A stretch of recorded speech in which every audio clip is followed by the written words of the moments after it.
15वीं गाथा है समय सार परमागम।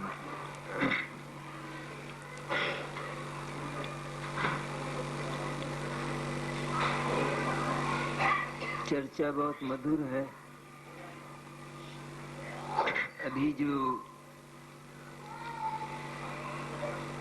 गाथाएं हमारे सामने चली, भाई श्री ने जो कहा,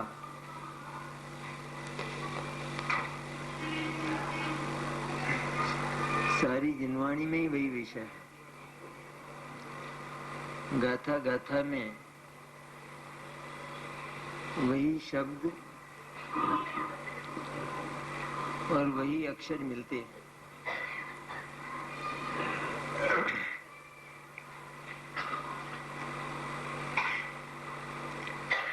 जब तक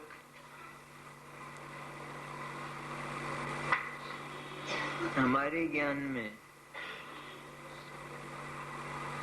जैन दर्शन के संबंध में यह विश्वास नहीं होगा कि उसका जो भी सिद्धांत है वह केवल एकमात्र आत्मानुभूति के लिए है,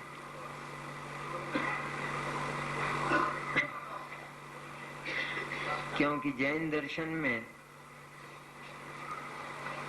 संपूर्ण ही जिन शासन में द्रव्य श्रुत में सर्वोच्च स्थान पर उस आत्मा को ही प्रतिष्ठित किया, अपनी आत्मा को। और जितने प्रकार से जो भी वर्णन किया गया, जितने भी सिद्धांत हैं अपने, वह चाहे निमित्त उपादान हो, कर्ता कर्म का सिद्धांत हो, निश्चय व्यवहार हो, अथवा ये स्वपर प्रकाशक का सिद्धांत हो, सबका केवल एक ही ध्येय है, एक ही उद्देश्य है कि यदि वह सिद्धांत आत्मानुभव करा देता है तो वो जैन दर्शन है। क्योंकि जैन दर्शन में ये खूबी है उसकी, ये उसका गौरव है, गरिमा है जैन दर्शन की, कि उसमें कोई भी बात केवल वर्णन के लिए नहीं है, लेकिन जो आत्मा सदा से ही अपने से अपरिचित रहकर इस संपूर्ण ही जगत के जो अपना नहीं है और जिस पर अपना कोई अधिकार भी नहीं है, उस जगत के साथ ममत्व करता आया, ये भारी अपराध हुआ।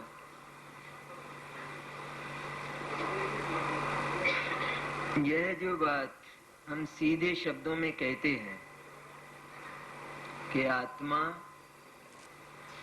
अपने से अपरिचित होने के कारण जगत के साथ अपनत्व करता है, उसे अपना मानकर उसकी सीमा में जाने का प्रयत्न करके वहां विविध प्रकार का आचरण करने की चेष्टा करता है, केवल चेष्टा करता है। यह उसका बहुत बड़ा अपराध है। तो सीधे शब्दों में कहा। अब ये जो चर्चा अपनी चलती है, ये प्रकारांतर से उसी की पर्याय है।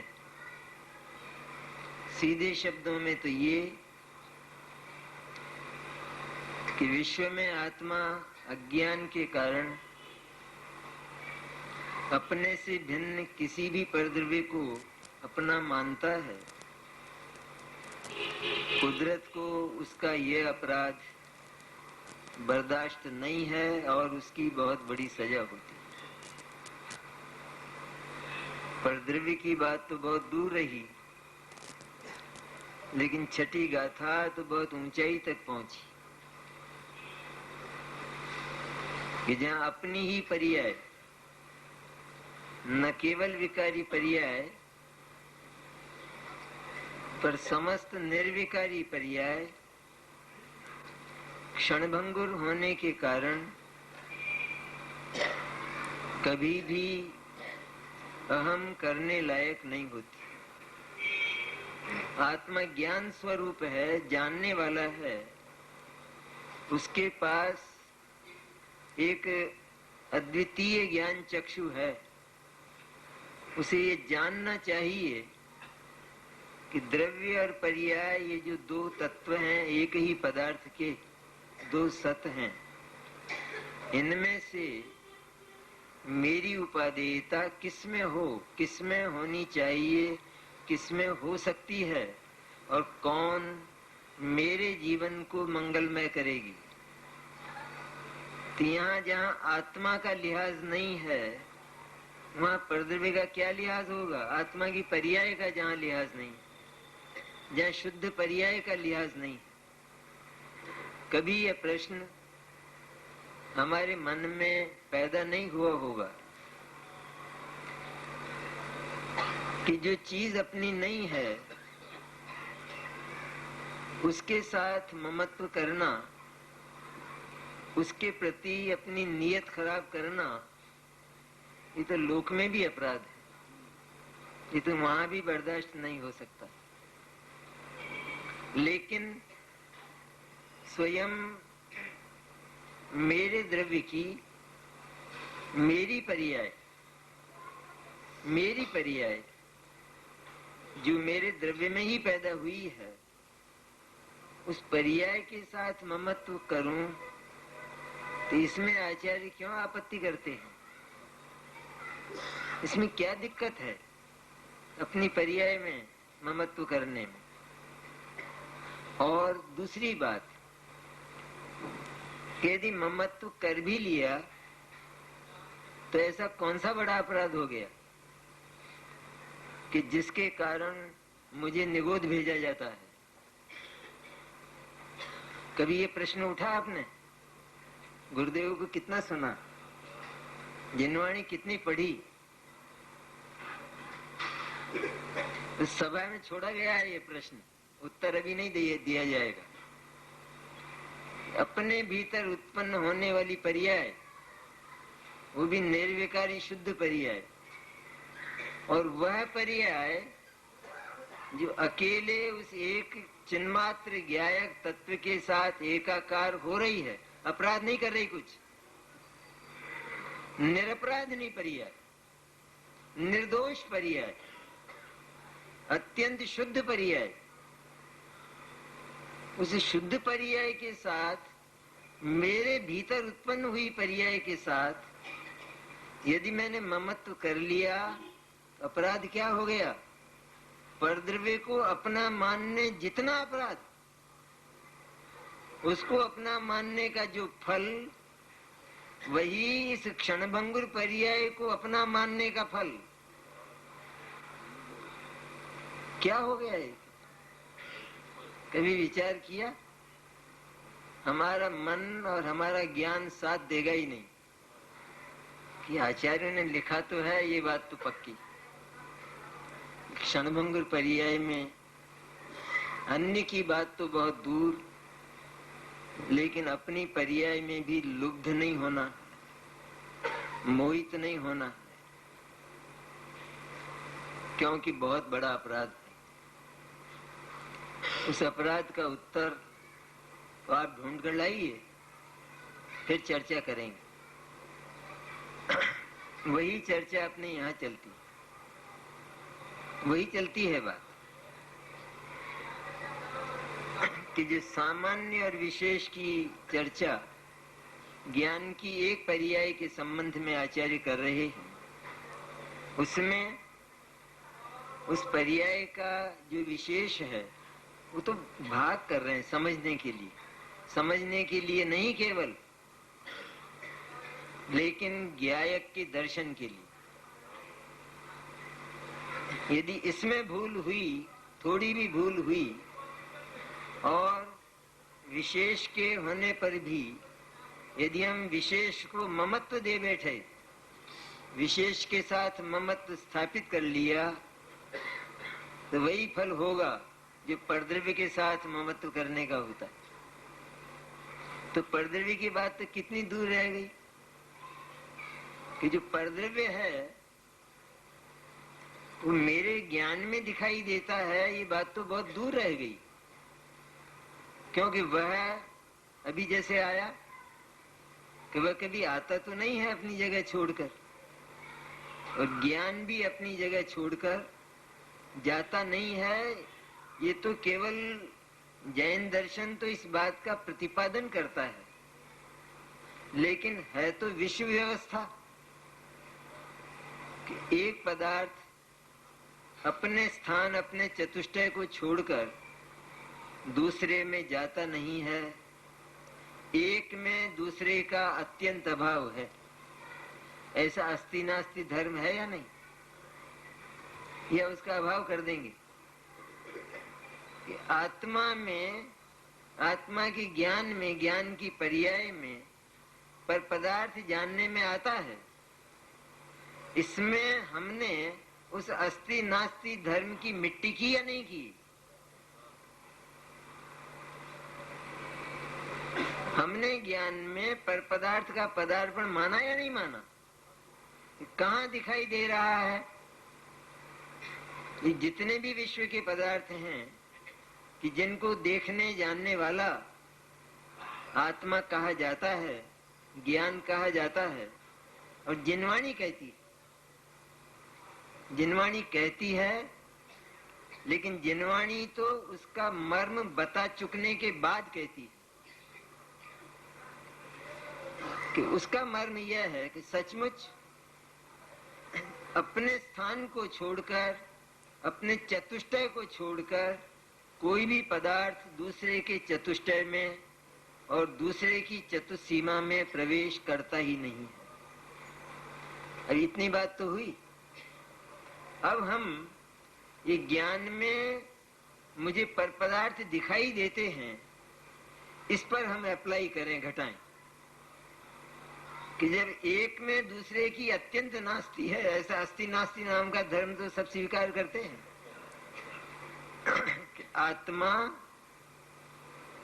स्वचतुष्टय से, अपने द्रव्य क्षेत्र काल भाव से तो अस्थि रूप है, और अन्य का जो द्रव्य क्षेत्र काल भाव मन अन्य की संपत्ति, उससे वो अत्यंत अभाव रूप अर्थात नास्ति रूप है। ये दो धर्म आत्मा में एक साथ रहते हैं। जब दोनों धर्म आत्मा में एक साथ रहते हैं तब ज्ञान का जो व्यवसाय हुआ, वो ज्ञान का व्यवसाय इस सिद्धांत का उल्लंघन कैसे करेगा, ये तो बताओ। और यदि वह इस सिद्धांत का उल्लंघन करता है, कुदरत के इस सिद्धांत का उल्लंघन करता है, उल्लंघन करता है, मैंने इसको स्वीकार नहीं करता, उल्लंघन करता है, मैंने कोई अन्य पदार्थ वो मेरे भीतर आ जाता है, मेरे भीतर अथवा मेरे ज्ञान के भीतर, एक ही तो बात है। मेरी ज्ञान की पर्याय में जो आया तो वो आत्मा में आया, क्योंकि ज्ञान और आत्मा कोई भिन्न भिन्न तो है नहीं। किसी ने, जैसे हम किसी का स्पर्श नहीं चाहते, लेकिन किसी ने हमारी अंगुली को स्पर्श कर लिया तो सारा शरीर छुआ हुआ मानते हैं नहीं कि उसने मेरे को छू लिया, उसने मेरे को छू लिया। तो किसी ने कहा कि तेरे को कहाँ छुआ, केवल एक अंगुली को छुआ है, अंगुली को धो ले, उसमें क्या फर्क पड़ता है। कहते ये जो अंगुली है ये पूरा शरीर ही है, ये भिन्न नहीं है। इसी तरह ज्ञान की पर्याय तक अगर कोई आ गया तो सारे आत्मा में पसर गया, पसर नहीं गया, बहुत अनर्थ हो गया। कि जो पदार्थ ज्ञान में आ गया अथवा आत्मा में आ गया तो वो तो आत्मा ही हो गया अथवा आत्मा व पदार्थ हो गया, क्योंकि एकत्व तो हो गया ना। यह नियम है ये कि पदार्थ बिल्कुल न्यारे न्यारे ही रहें, क्योंकि उनमें परस्पर एकत्व का निषेध है। ये सिद्धांत है। तो जब ये सिद्धांत है और इस सिद्धांत का उल्लंघन करके यदि कोई पदार्थ ज्ञान के भीतर आ गया तो फिर उस नियम का उल्लंघन तो हो गया।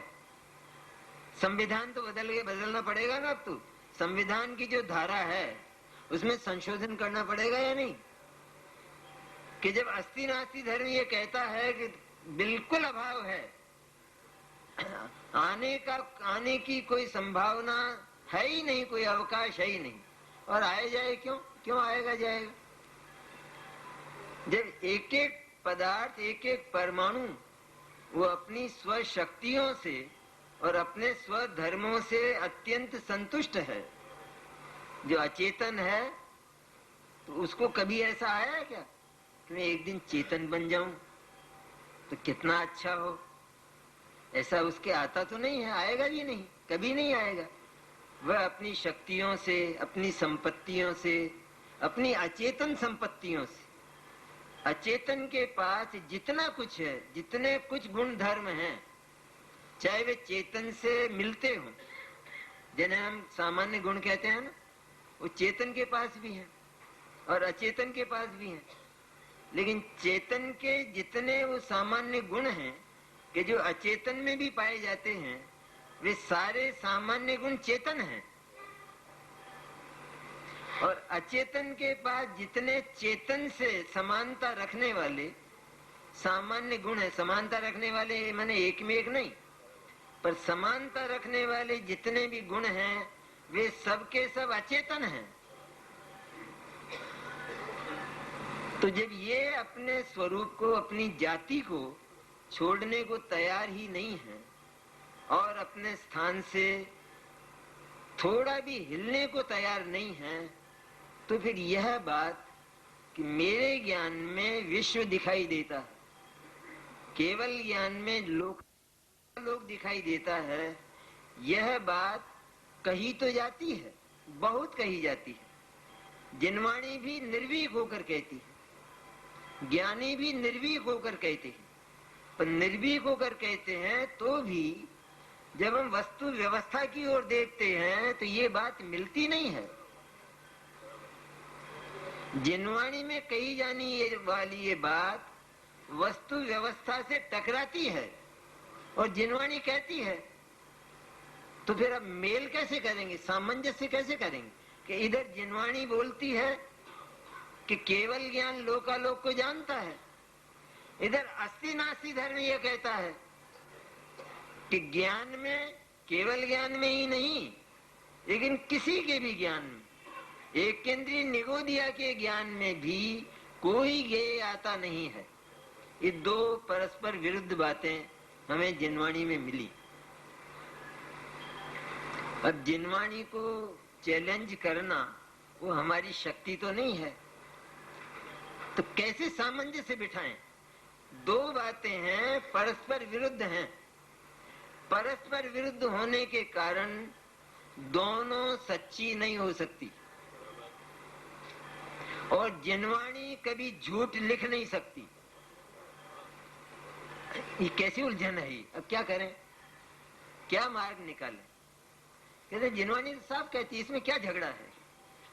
कोई भी वचन कि जो वस्तु व्यवस्था से मेल न खाता हो, आत्मा के स्वरूप से मेल न खाता हो, तो उसको केवल कही जाने वाली बात समझना।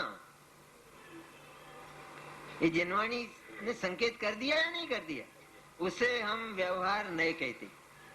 व्यवहार नए से कहते हैं सो नहीं, व्यवहार ने बाद में लगाना, निश्चय ने भी बाद में लगाना, लेकिन बाद में लगाना चाहिए। व्यवहार ने से थोड़ी कहते हैं हम। वस्तु व्यवस्था है ऐसी कि दो पदार्थ अगर नजदीक नजदीक हों तो उनमें संबंध न होने पर भी हम संबंध का एक व्यवहार करते हैं।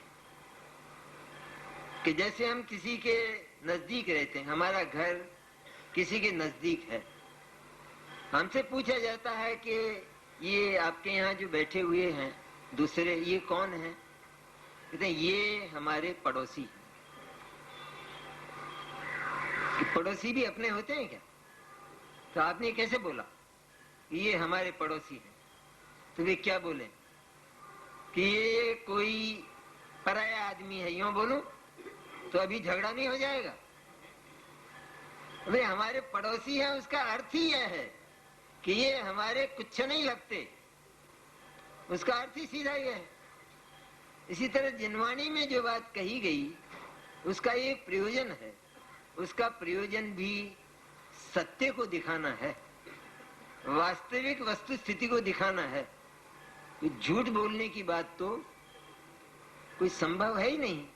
इसलिए सामंजस्य बिठाना वो हमारे श्रुतज्ञान का काम है कि इन परस्पर विरुद्ध वचनों का सामंजस्य कैसे बिठाएं। जिनवाणी ही ये बोलती है कि ये जो नव तत्व का सिद्धांत है ये सम्यक्त है। सच्चे देव शास्त्र गुरु की जो श्रद्धा है वो सम्यक्त, सीधा बोला। रत्नकृष्ण श्रावकाचार्य ने बोला ना, ऐसा तो नहीं कहा व्यवहार सम्यक्त है, ऐसा नहीं लिखा उसमें। साफ श्लोक में है एकदम कि पारमार्थिक देव शास्त्र गुरु की श्रद्धा, उसका नाम सम्यक दर्शन है, ये कहा। अब जब समयसार बांचा तो वहां तो केवल इतनी बात कही कि एकमात्र शुद्धात्मा की रुचि, शुद्धात्मा का अहम, उसका नाम सम्यक दर्शन है।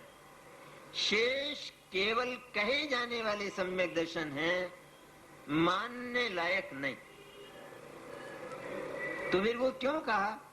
कि वो इसलिए कहा कि सम्यक दर्शन में आत्मा की जो श्रद्धा और अहम होता है वह तब हो सकता है कि जब हम सच्चे देवशास्त्र गुरु को पहचान कर उनके निकट आए। उनके अतिरिक्त यदि हम किसी दूसरे के पास चले गए तो वहां आत्मा का स्वरूप ही नहीं मिलेगा, और आत्मा के स्वरूप का ज्ञान न होने पर ज्ञान और श्रद्धा ये आत्मा के स्वरूप को विषय कर ही नहीं सकेंगे, उसमें अहम कर ही नहीं सकेंगे, उसका संवेदन ही नहीं होगा। इसलिए ये बताने के लिए कि सम्यक दर्शन हो तो उसके लिए भूमिका परिस्थितियां कैसी होती हैं। सम्यक दर्शन प्राप्ति के लिए आत्मा का स्वरूप जानना आवश्यक है, और उस स्वरूप को बताने वाले केवल सच्चे देव शास्त्र गुरु ही होते हैं। उनसे यदि हम आत्मा का स्वरूप सुने, इतनी बात सुने केवल यहाँ इतनी नहीं बात, लेकिन आत्मा का स्वरूप सुनकर हम अपने शुद्ध ज्ञान से निर्णय करके, अनुभव से निर्णय करने की बात कही ना। पहले तो युक्तियों से कहा, युक्ति कहा ना, इतनी सुंदर है बात, समय सार क्या है, गजब है ना। कहते हैं ये जो प्रयोजन भूत बात है आत्म निर्णय की, तत्व निर्णय की जो बात है, उसे युक्ति से निर्णय करना, ये भगवान का वचन है। और हमारे भगवान सर्वज्ञ परमात्मा वीतराग हैं।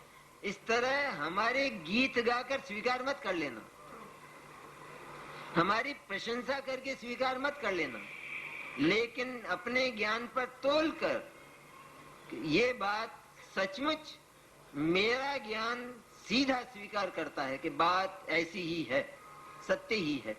क्यों सत्य को, सत्य और असत्य ये जगत में दो हैं, तो सत्य को समझने वाले और उसे स्वीकार करने वाले लोग होते हैं या नहीं।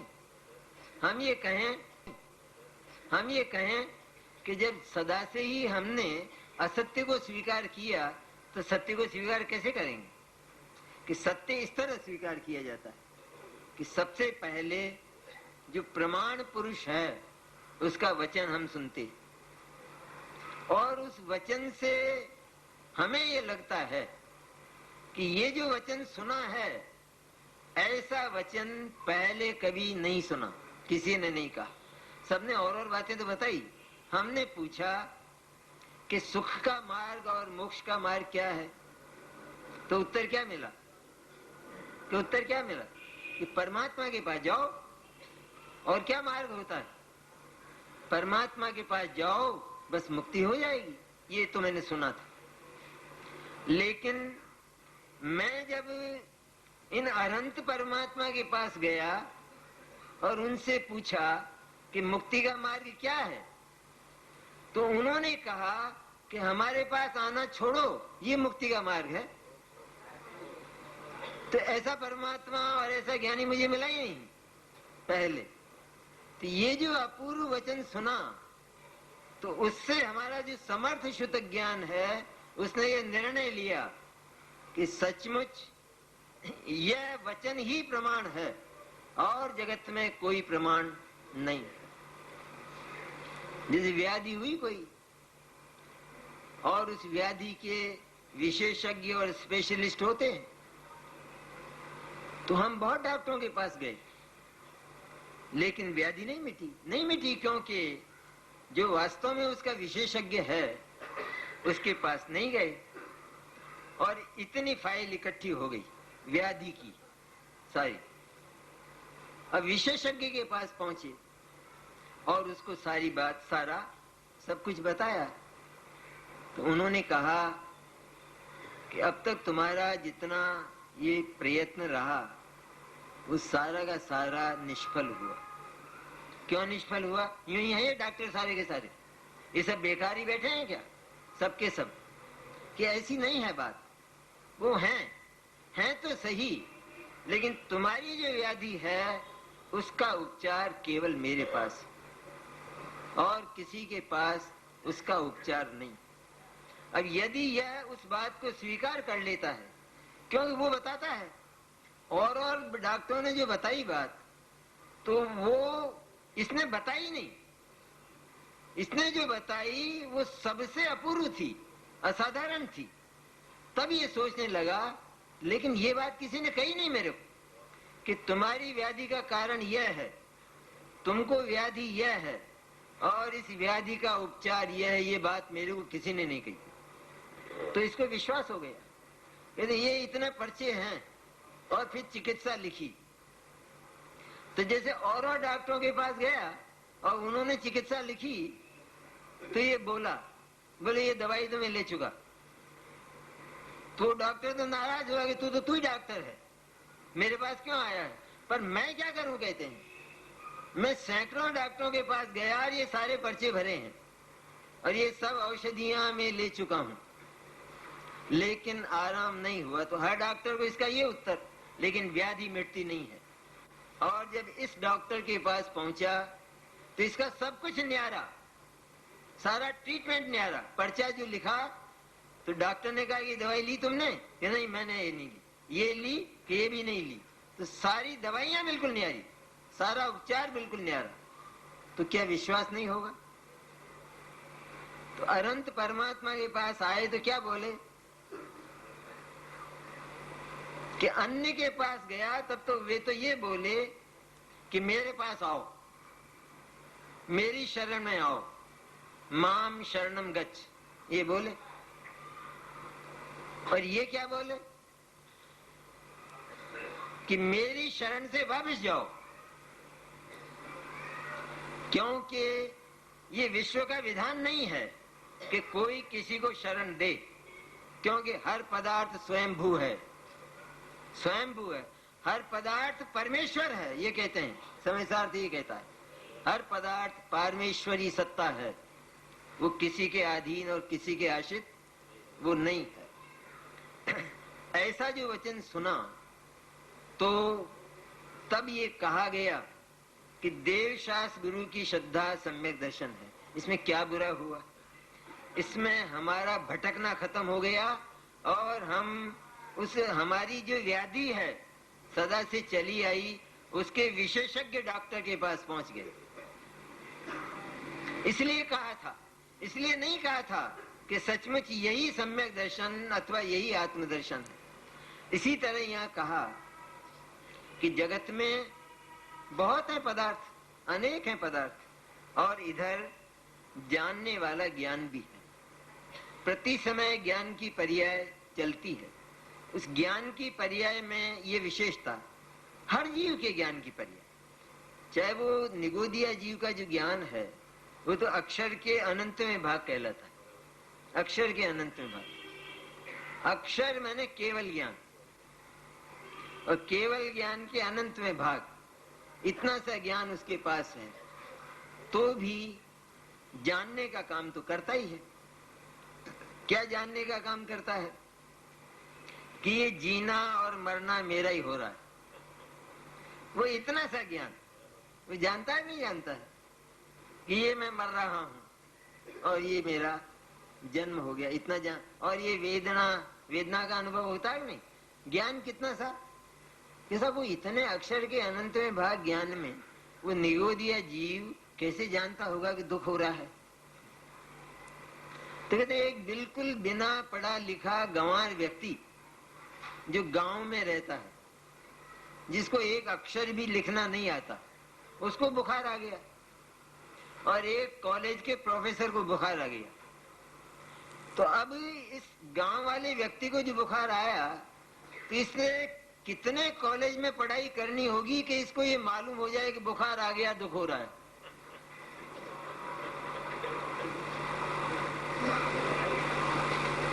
कितना ज्ञान चाहिए उसके लिए? तो इसी तरह ये दुख मेरे साक्षात वेदन में आ रहा, भले ही कल्पना है, कल्पना जन्य है, कल्पना जन्य है, लेकिन तो भी कल्पना जन्य है, वो कल्पना भी है, यद्यपि कल्पना झूठी है लेकिन है, तो उसके अनुभव में आ रहा है। ये कौन जान रहा है? ये उसका अक्षर के अनंत में भाग वो ज्ञान ही जान रहा है। तो ज्ञान जानने का काम प्रति समय करता है और वह विशेष विशेष आकार से परिणित होता है। वो निगोदिया का ज्ञान, उसमें क्या परिणमन हुआ? उसमें ये परिणमन हुआ कि आने जाने का जो काम है वो तो केवल शरीर में हो रहा है। जन्म मरण जिसे कहते हैं, अथवा ये दुख कहते हैं, तो ये दुख जो जानने में आ रहा है, तो ये दुख उस निगोदिया जीव के ज्ञान में भी नहीं आता। दुख तो दुख की जगह रहता है, लेकिन हम कहते हैं ना कि दुख जानने में आ रहा है। तो क्या है असल में बात? कि वो जो उसका ज्ञान है, छोटा सा ज्ञान, उस छोटा सा ज्ञान, वो जो दुख हो रहा है अपने स्थान पर, काल्पनिक दुख, उस दुख को जानता हुआ परिणमित हो रहा है। दुख को मैं ना, वो दुख को जानना भी ज्ञान रूप सारा का सारा, क्योंकि ज्ञान में दुख का प्रवेश होता नहीं। ये कितनी अद्भुत है बात। स्वयं अपनी कल्पना से होने वाला, अपनी पर्याय में होने वाला दुख, उससे ज्ञान सदा ही न्यारा रहा है, हमेशा न्यारा रहा है। वो जो दुख जैसा आकार, दुख का आकार नहीं, दुख ज्ञान में आ जाए तो ज्ञान सदा दुखी हो जाए और कभी सुख का आविर्भाव, सुख का प्रादुर्भाव होगा ही नहीं। लेकिन वो दुख को जानता हुआ ज्ञान, कहना पड़ता है, वो तुरंत व्यवहार आता नहीं आता, दुख को जानता हुआ, कि बोला तो सही आपने, दुख को जानता हुआ कि इसके सिवाय और कोई मार्ग, उससे असली बात समझ में आती है ना। क्योंकि हम पहले ये बात जान चुके, समझ चुके, पहले ये निरपेक्ष बात समझना बहुत आवश्यक, कि ज्ञान के अतिरिक्त जितना कुछ जगत और ज्ञान के अतिरिक्त अपने भीतर भी जो कुछ सुख दुख इत्यादि ये होते हैं, अथवा ज्ञान के अतिरिक्त अन्य गुण और उनकी पर्याय, ये जितनी कुछ हैं, उनमें से कोई भी ज्ञान में नहीं आता। अब पर पदार्थ की बात क्या करें? पर पदार्थ तो कहाँ रह गया?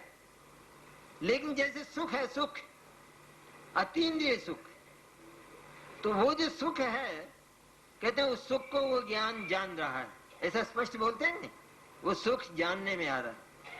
अब और सच्चाई से प्रवेश करते हैं वस्तु व्यवस्था के आधार पर, कि ये मान लिया ना तुमने कि वो सुख ज्ञान में जानने में आ रहा है, तो सुख और ज्ञान क्या ये दोनों बिल्कुल एक हैं कि नहीं है? लेकिन तुमने तो ये मान लिया कि ये जो सुख है वो ज्ञान में जानने में आ रहा है, तो भी सुख ज्ञान में आया या नहीं? लेकिन हमारे मानने में तो आया ना कि सुख ज्ञान में जानने में आ रहा है, तो सुख ज्ञान में आ गया, तो सुख ने अपना स्थान छोड़ दिया और ये जो ज्ञान है वो ज्ञान न रहकर सुख बन गया। कितना अनर्थ हो गया। कहते हैं ये बात इतनी सी नहीं है, लेकिन यह बात जड़ और चेतन को एक करने का विधान है, मिथ्या। यदि सुख ज्ञान में आ जाएगा तो जो अचेतन है उसको चेतन में आने से रोका जाना बिल्कुल असंभव होगा, अशक्य होगा। कितना बेलिहाज दर्शन है, कितना बेलिहाज है। इसी लिहाज को इस गाथा में तोड़ा जा रहा है। ये जो हम लिहाज करते हैं उसको यहाँ पर तोड़ा जा रहा है कि ज्ञान जो प्रति समय जानने रूप परिणमन कर रहा है और उस ज्ञान का ऐसा एक स्वरूप ही है कि उससे भिन्न जितने भी भाव होते हैं, चाहे वे अपने हों अथवा वे अन्य हों, वे सारे के सारे भाव ज्ञान रूप होकर, मैंने जानन रूप होकर उस ज्ञान में परिणमित होते। ज्ञान वो भाव नहीं होते, वो नहीं आते, लेकिन ज्ञान में केवल जानन रूप होकर हम जिसे आकार कहते हैं, वो आकार क्या है? तो वो आकार हम सीधा ऐसा मानते हैं कि जैसे इस माइक का आकार है गोल गोल, ये गोल गोल आकार दिखाई देता होगा कि आकार का केवल इतना अर्थ नहीं है कि ये जो आकार है, ये आकार ऐसा का ऐसा ज्ञान में जानने में आता है, पर ये आकार, ये स्टील ज्ञान में तो नहीं आता।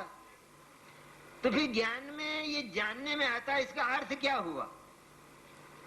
कि इसका अर्थ ये हुआ कि ये तो अपने स्थान पर रहता है और ज्ञान की ताकत ऐसी है, सामर्थ्य ऐसी है कि वो अपने स्थान पर रहकर ठीक ऐसा आकार बनाकर, जैसे उस चित्रकार ने उस दूसरी दीवार पर चित्र बनाया या नहीं बनाया इसी तरह ये चित्रकार, ये ज्ञान, ये ऐसा का ऐसा चित्र ज्ञान का बना हुआ वो अपने भीतर बनाता है और उसे हम इस माइक का जानना कहते हैं। क्योंकि यदि ये न कहा जाए तो उसमें फिर प्रश्न पैदा होता है, बहुत बड़ा प्रश्न पैदा होता है कि ज्ञान का लक्षण जानना कहलाता है। तो ठीक है, बस वो जानना जानना जानना जानना इस रूप प्रवर्तन करे, पर ये ज्ञान में ये तमाशे क्यों होते हैं तरह तरह के? कभी जो है वो माइक जैसा आकार, कभी दीवार जैसा आकार, कभी जो है वो सुमेरु जैसा आकार, कभी लोकालोक जैसा आकार, कि ज्ञान में ये क्यों तमाशा होता है, क्या कारण है इसका? तो क्या उत्तर है उसका? ज्ञान का काम तो ऐसा होना चाहिए कि जैसे सपाट दर्पण है और उसमें कुछ दिखाई न दे, ऐसा होना चाहिए, इस तरह का। पर ये जो हो रहा है ये क्यों होता है? तो इसका सीधा सा जवाब है, आचार्य कहते हैं कि ये हो रहा है सारा का सारा ज्ञान के स्वरस से, ज्ञान की स्वशक्ति से ही होता है। क्योंकि ज्ञान की शक्ति अगर ऐसी ना हो तो फिर सुख में भी ऐसा होना चाहिए, फिर श्रद्धा में भी ऐसा होना चाहिए, फिर चारित्र में भी ऐसा होना चाहिए, लेकिन उनमें तो ये नहीं होता है, सिर्फ ज्ञान में ही होता है। इसका अर्थ यह है कि जितना कुछ हो रहा है ये इन जैसे गे जैसे जो आकार, जो द्रव्य गुण और पर्याय ज्ञान में ज्ञान रूप होकर जानने में आ रहे हैं, ये सारा का सारा ये विशेष, ये सबका सब ज्ञान ही है, इसके अतिरिक्त और कुछ नहीं है। तो हमने क्या किया कि हमने उनको मात्र ज्ञान नहीं माना, हमने उनको उन पदार्थों का आकार माना।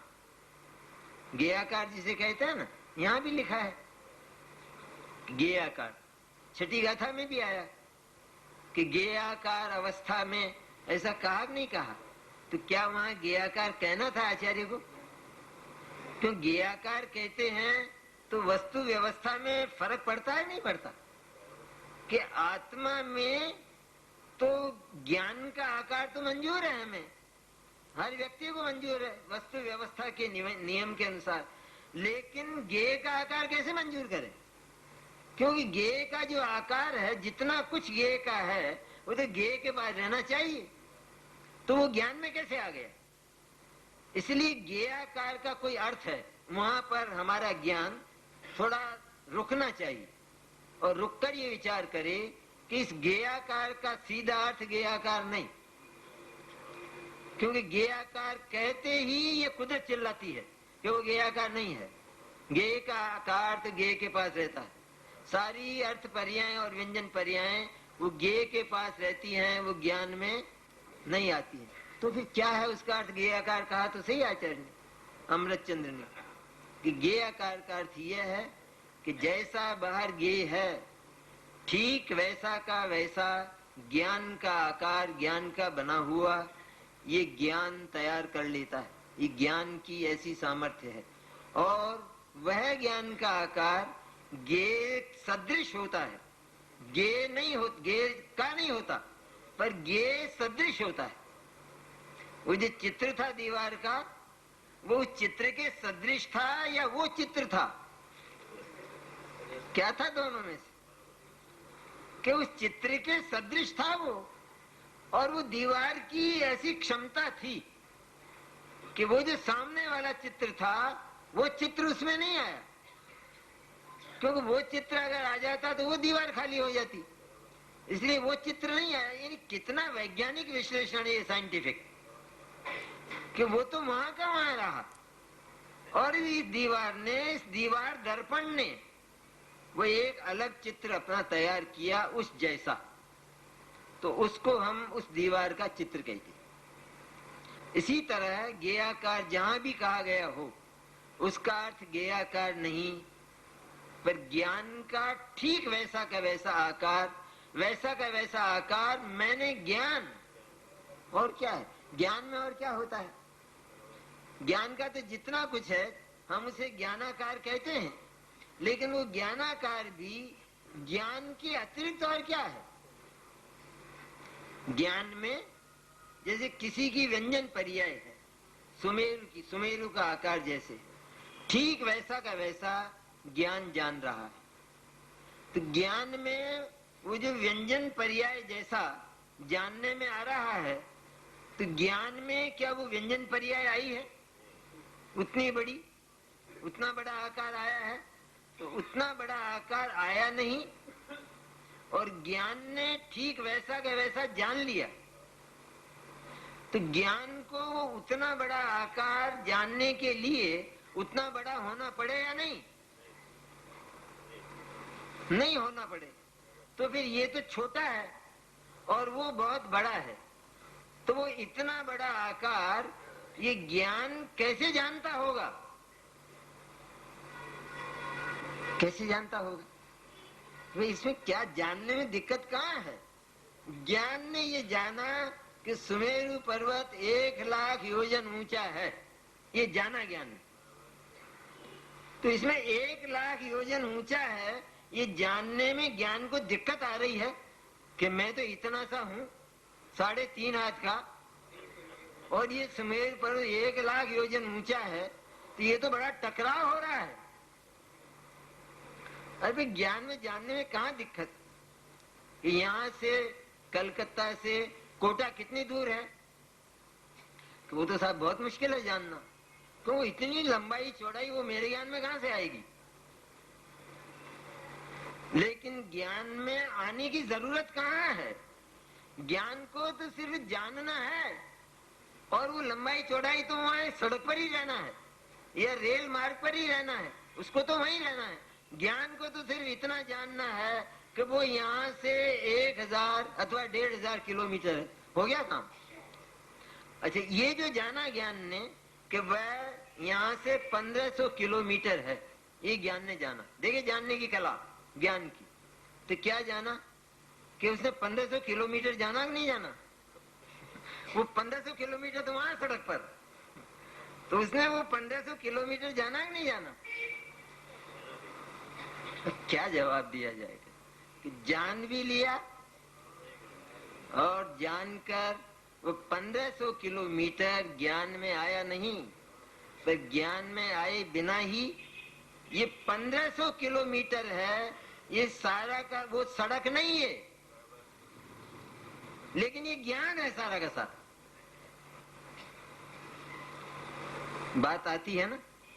बैठने लायक है बात। तो इसमें क्या झगड़ा है कि पहले अन्य के आने का द्वार बिल्कुल बंद करें, वो तो बंद है ही, हमें क्या बंद करना है, वो तो बंद ही है। लेकिन कम से कम अपने ज्ञान को इतना साफ और इतना निर्दोष करें कि उसमें ये भाषित होने लगे कि मेरे ज्ञान में रंच मात्र एक अणु के भी आने की गुंजाइश कभी नहीं है, बिल्कुल नहीं है। ये गे लोकालोक तो बहुत बड़ी बात, ये तो बहुत दूर है। तो फिर जानने का तरीका क्या? क्या तरीका है जानने का? तो जिनवाणी में तो आता है ऐसा कि ज्ञान घटपटादि पदार्थों को जानता है, ऐसा आता है। तो जो ये तो एक चालू चीज है, घड़ा और कपड़ा, उसे जल्दी समझ में आ जाता है। घड़ा कपड़ा ही जिनवाणी होती है ज्यादा, घड़ा और कपड़ा। कि जो घड़ा है जो रखा है सामने, तो वो दिखाई दे रहा है कि नहीं? कि कहां देखने का काम कहां होता है? सबसे पहले तो ये निर्णय करना पड़ेगा कि देखने का काम जहां घड़ा रखा है वहां होता है, या देखने का काम जहां देखने वाला है वहां होता है। जो देखने वाला है आत्मा ज्ञायक, वहां जानने का काम होता है। ये बात तो पक्की। अच्छा, अब घड़ा जानने में आया तो ज्ञान में ऐसा विकल्प होता है, केवल ज्ञान में तो नहीं होता, अपने शुद्ध ज्ञान में तो ये होता है कि मुझे घड़ा जानने में आ रहा है, मैं घड़े को जानता हूं, ऐसा विकल्प उठता है नहीं उठता? रात और दिन उठता है ना, सारे पदार्थों के संबंध में कि मैं घड़े को जानता हूं। अब इसका विश्लेषण कि मैं घड़े को जानता हूं, तो जो बहुत दूर रखा हुआ घड़ा है वो तो आता ही नहीं है ज्ञान में। और फिर भी यह कहना कि मैं घड़े को जानता हूं, इसका कोई अर्थ है? ये बात ऐसी की ऐसी नहीं है। ये अभिधा शक्ति से इसका निर्णय नहीं होगा, इसका निर्णय व्यंजना शक्ति से होगा। जैसे हम घर में कहते हैं ना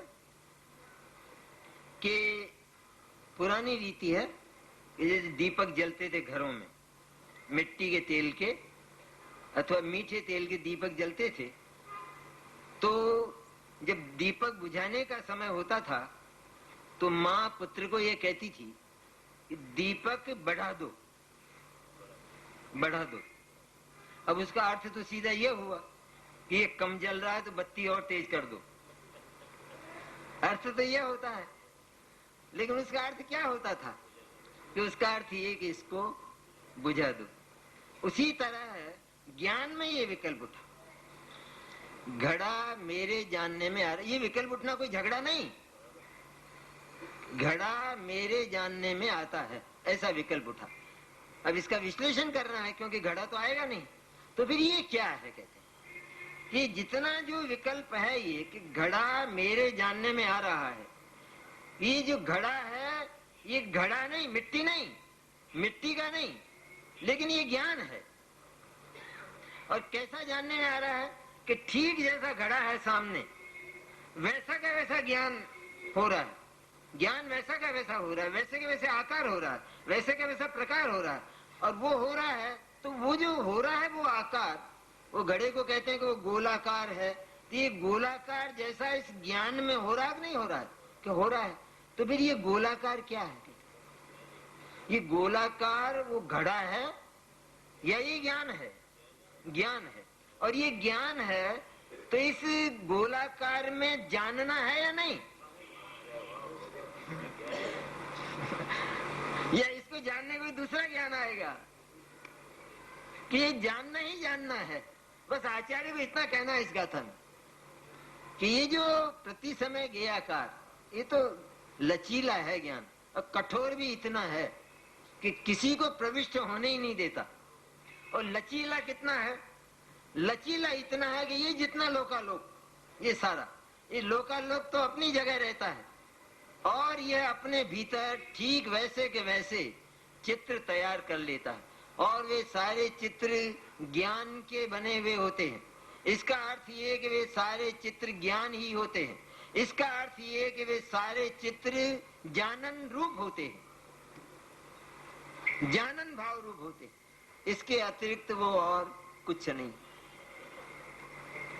वही बात कहते हैं आचार्य, कहते हैं अगर इस बात को, इस रहस्य को नहीं जाना जाए तो सीधा यह जानने में आता है कि कोई न कोई अन्य पदार्थ वो मेरे भीतर आया है और उसे मैं देख रहा हूं, उसे मैं जान रहा हूं। और यह जो मिथ्या दर्शन है, इसको मिथ्या दर्शन मानता नहीं है कोई। मानते हैं अपन मिथ्या दर्शन कि मेरे ज्ञान में ये पर पदार्थ प्रकाशित होता है, जानने में आता है, प्रतिभाषित होता है, अवभाषित होता है, ग्रहण करने में आता है। सब एक ही बात है सारा का सारा। प्रतिभाषित होता है तो प्रतिभास में कोई अलग से कोई पढ़ा हो सो नहीं है बात, पर प्रतिभाषित होता है, जानने में आता है, ग्रहण करने में आता है, सारे के सारे एकार्थवाची शब्द हैं। तो ये जानने में आता है कोई पदार्थ मेरे, उसका सीधा अर्थ ये कि ज्ञान ठीक वैसे के वैसे आकार को ज्ञान रूप होकर ही धारण करता, और वह सबका सब ज्ञान ही होता है, उसमें अन्य कुछ तलाश मत करना। यह रहस्य यदि जानने में नहीं आया तो सीधा ये जानने में आएगा कि निश्चित ही कोई पदार्थ वो मेरे भीतर आ जाता है, मेरी सीमा का अतिक्रमण करके मेरे भीतर आ जाता है। अब ये बात लोकोत्तर बात है। यदि लोक में ऐसी बात हो तो कैसा, वो तो बहुत बुरी बात है अगर लोक में हो तो कोई भी मेरे घर में धस सकता है, कोई भी मेरे घर में प्रवेश कर सकता है। तो अगर ऐसा हो तो हमको तो ऐसा घर ही नहीं चाहिए, कि हम तो मारे जाएंगे अगर ऐसा होगा तो हमारा घर वह तो केवल हमारे लिए खुला है, पर अन्य के लिए हमारे घर में बिल्कुल निषेध। अन्य में ना जो चोर हैं, उचक्के हैं, डाकू हैं, इनका प्रवेश हमारे घर में निषिद्ध है। अगर हम सबके लिए घर खोल देते हैं तो खतरा पैदा हो जाता है। उसी तरह ये ज्ञान का घर अगर ज्ञेय के लिए खुला है तो यहीं से चिंता का प्रारंभ, चिंता का दह, ये भय का दह, ये क्लेश का दह। आखिर डर पैदा क्यों होता है? डर होता है, इतना तो हम सब जानते हैं, बहुत डरते हैं कि बहुत डर लगता है, अंधेरे में बहुत डर लगता है। ये जानवर होते हैं, जंगली जानवर, इनसे बहुत डर लगता है। ये बात पैदा क्यों होती है? कहते इस रहस्य से अज्ञात रहने के कारण ये कल्पना से सारे भय और चिंताएं पैदा होती है, क्योंकि इस रहस्य से हम अज्ञात, क्योंकि ज्ञान में किसी का प्रवेश आज तक नहीं हुआ, निगोदिया के ज्ञान में भी नहीं हुआ। सारा ज्ञान जब तक इस रहस्य को जानकर आत्मदर्शन नहीं होता तब तक सारा ज्ञान इंद्रिय ज्ञान कहलाता है। आई इंद्रिय ज्ञान की तो कितनी धमाल से चर्चा है। इंद्रिय ज्ञान, अब उस इंद्रिय ज्ञान का भी थोड़ा विश्लेषण कर लें कि सच्चाई क्या है। कि सच्चाई तो यह है कि इंद्रिय ज्ञान होता ही नहीं है।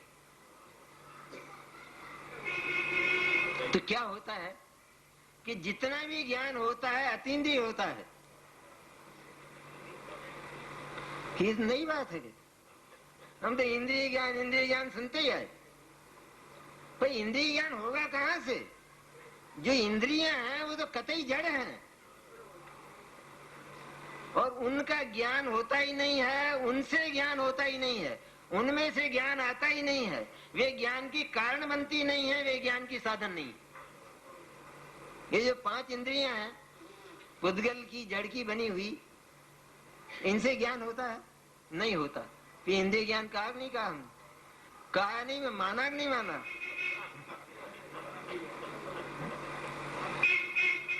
कि सचमुच ऐसा मान लेंगे कि इंद्रिय ज्ञान होता है, वह भी मिथ्या दर्शन का अंग है। क्योंकि इंद्रिय का ज्ञान से क्या संबंध है? इंद्रिय तो जड़ है ना, बिल्कुल, उसका ज्ञान से कोई संबंध है ही नहीं। इंद्रिय के बिना ही, इंद्रिय के साथ रहकर और इंद्रिय निमित्त होने पर भी इंद्रिय से निरपेक्ष ज्ञान का जन्म होता है। और ज्ञान इंद्रिय को नहीं जानता, निगोदिया का ज्ञान भी।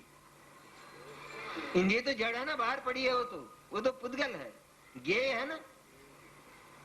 वहां तो इंद्रिय ज्ञान को ही ज्ञेय बताया, वो तो बहुत ऊंची है बात बताया, तो गजब है, आसमानी बात है वो, कि वो इंद्रिय ज्ञान भी इंद्रिय जैसा ही है, बिल्कुल।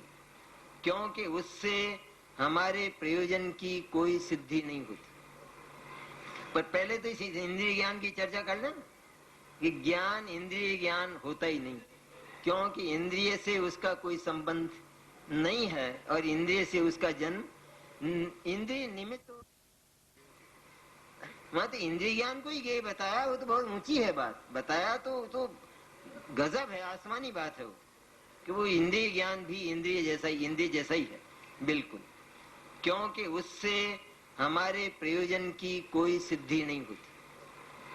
पर पहले तो इस इंद्रिय ज्ञान की चर्चा कर लें कि ज्ञान इंद्रिय ज्ञान होता ही नहीं, क्योंकि इंद्रिय से उसका कोई संबंध नहीं है और इंद्रिय से उसका जन्म इंद्रिय निमित्त होती है। थोड़े समय के लिए मानते हैं कि इंद्रिय निमित्त होती है, लेकिन फिर भी वो निमित्त ज्ञान को उत्पन्न करने में जरा भी मदद नहीं करता, क्योंकि उसमें ताकत, वो स्वयं जड़ है, इसलिए वो ज्ञान की उत्पत्ति में, इसलिए इंद्रिय ज्ञान को इंद्रियां उत्पन्न नहीं करती। तो ये इंद्रिय ज्ञान क्यों कहते हैं? कि इसलिए कहते हैं कि सचमुच जो वास्तविक ज्ञान है वह तो अतीन्द्रिय निर्विकल्प स्वसंवेदन ज्ञान है, कि जो उस ज्ञायक का दर्शन करता हुआ उसकी जय घोष करता हुआ उत्पन्न होता है, वो ज्ञान है, वास्तविक ज्ञान। आया है नियम सार में आया कि जो निर्विकल्प स्वसंवेदन प्रत्यक्ष ज्ञान है, उसके सिवाय जितना ज्ञान है वो सब अज्ञान है। क्या बता? निर्विकल्प स्वसंवेदन ज्ञान जो ज्ञायक को अपनी छाती से लगाता हुआ, ज्ञायक को अपने साथ एक में करता हुआ और अपने को विलय करता हुआ और ज्ञायक का आविर्भाव करता हुआ आया, वो ज्ञान अतीन्द्रिय है और उस ज्ञान में इंद्रिय की निमित्तता भी नहीं, मन की निमित्तता भी नहीं। तो उस ज्ञान से इस ज्ञान का अंतर बताने के लिए कि इस ज्ञान में उस आत्मा को जानने की सामर्थ्य नहीं है। ये जो 5 इंद्रिय के साथ उत्पन्न होने वाला, 5 इंद्रियों के होने पर जिसकी उत्पत्ति होती है, कोई नियम नहीं ऐसा, लेकिन उत्पत्ति होती है, तो 5 इंद्रियों के होने पर उत्पत्ति होती है। तो क्या 5 इंद्रियां मददगार हुई या कोई कारण ही नहीं? कारण नहीं बिल्कुल, लेकिन ये तो उस ज्ञान की कमजोरी है कि वो उत्पन्न होता है तो इंद्रियों के होने पर ही, मन के होने पर ही उत्पन्न होता है। वे नहीं हो तो इसकी उत्पत्ति नहीं होती। इतना बताने के लिए, जैसे एक वृद्ध पुरुष है तो हम कहते हैं कि वो लकड़ी से चलता है। इसका क्या अर्थ है कि लकड़ी से चलता, और अर्थ क्या होता है कि लकड़ी से तो कोई चलता नहीं, जो भी चलता है वो पैरों से चलता है। तो लकड़ी से चलता है ये बोले क्यों तुम? हम इसलिए बोले कि उसका जब जब चलना होता है तब तब लकड़ी होती ही है, लेकिन लकड़ी से नहीं चलता, क्योंकि पैरों में अगर ताकत ही नहीं हो तो लकड़ी कैसे चलाएगी। इसलिए हम उसे, यद्यपि वो अपने पैरों की शक्ति से ही चलता है, लेकिन वो चलता है तो वहां पर लकड़ी होती है तभी चल पाता है। यह उसकी कमजोरी को साबित करता है। इसी तरह ज्ञान की कमजोरी ये कि उसके जानने का जो काम होता है तो वो इंद्रियों के होने पर होता है। मिथ्या ज्ञान सम्यक ज्ञान की बात नहीं, यहाँ तो अभी जानन क्रिया कैसे होती है उस परिस्थिति की अपन चर्चा करते हैं। इसलिए उसके होने पर होता है, तो इसका यह अर्थ नहीं कि वो उससे होता है, वो उसको उत्पन्न करता है अथवा उसमें उस ज्ञान को उत्पन्न करने की सामर्थ्य है या कारणता है। इसका बिल्कुल निषेध है, एकदम निषेध। इसलिए इंद्रिय ज्ञान कहा जाता है, सचमुच है नहीं। इसलिए देखा जाए तो ये निगोदिया जीव का ज्ञान है वो भी आत्मा का है, इसलिए अतीन्द्रिय है, क्योंकि आत्मा अतीन्द्रिय है। अगर ये बात निगोद दशा में ज्ञान में आ जाए तो वहीं से मोक्ष हो।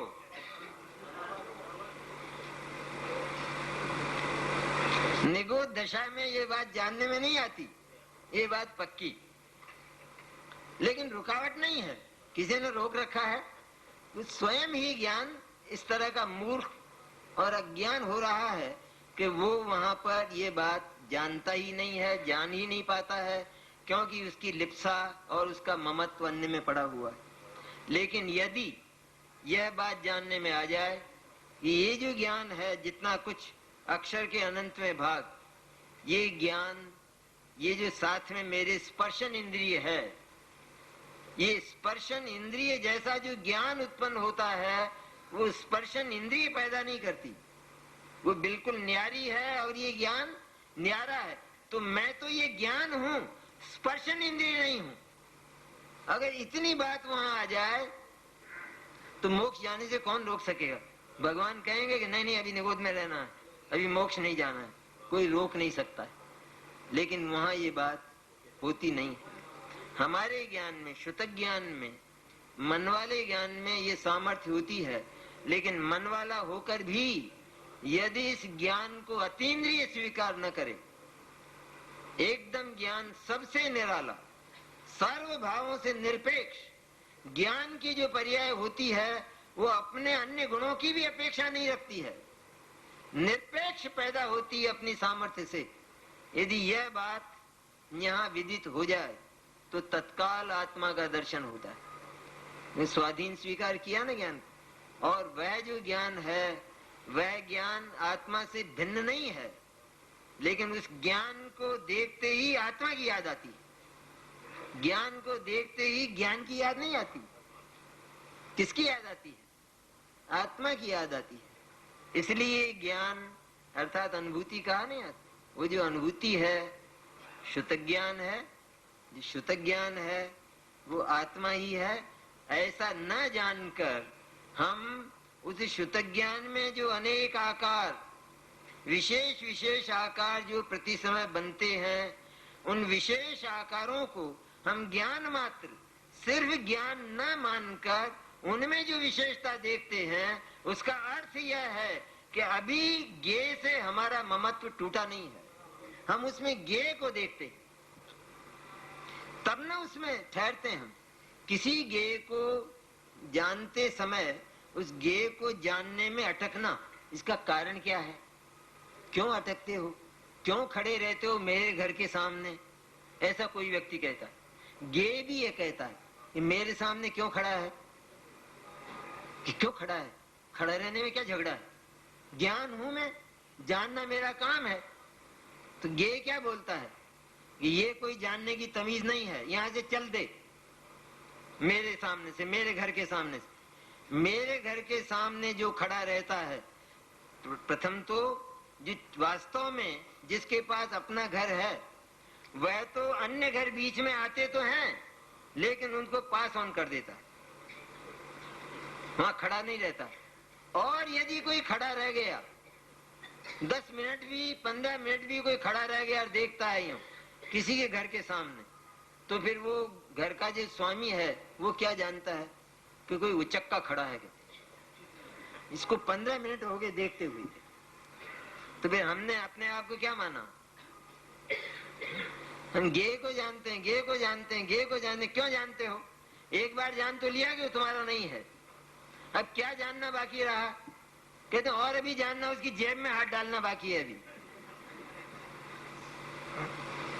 अरे जान तो लिया, ये जानने में नहीं आया। ये परप्रकाशक आया कि नहीं आया? ये जानने में आया कि नहीं आया? क्या जानने में आया? कि ज्ञान के भीतर ही ये जानने में आया कि इस ज्ञान के अतिरिक्त और इस ज्ञान के अतिरिक्त जितना कुछ है उसमें से कुछ भी मेरा नहीं है, और ये जितना कुछ ये पर्याय हो रही है ये सब की सब ज्ञान ही है। लेकिन वो जानने में आया कि नहीं आया कि कोई मेरा नहीं है, इसमें सारा लोकालोक जानने में नहीं आया? तो ये परप्रकाश का तो आया कि नहीं आया? आ गया क्या? आ गया? नहीं आया? यहाँ बिल्कुल नहीं आया। क्या रह गया उसमें? अरे इनकार कर तो दिया इसने, क्या इसने स्वीकार नहीं किया? स्वीकार है कि जगत में बहुत पदार्थ हैं, अनंत 6 द्रव्य हैं, ये स्वीकार किया कि नहीं किया? फिर ये बोला कि इनमें से कोई भी मेरा नहीं है। ये ज्ञान अपने भीतर ही भीतर बोला और ज्ञान रूप होकर बोला कि कोई मेरा नहीं है। ये कोई मेरा नहीं है, ये जो ज्ञान का विकल्प है, ये सारा का सारा ज्ञान ही है ये। पर कोई मेरा नहीं है, इसमें ये सारा ज्ञेय विश्व ये स्वीकृत हुआ कि नहीं हुआ? तो ये परप्रकाशकता आई कि नहीं आई? कहते साहब परप्रकाशक स्वीकार ही नहीं करते, स्वीकार ही विरोध करते हैं, कोई जानने में नहीं आता। ये ज्ञान क्या कह रहा है? अणु मात्र भी मेरा नहीं है, ऐसा जो ज्ञान ज्ञान रूप होकर बोलता है, जान रहा है, उसमें संपूर्ण विश्व का अपनी सत्ता में निषेध है, ज्ञान में भी निषेध है। ऐसा जिसने जाना वो ज्ञान रूप होकर ज्ञायक हो जाता है।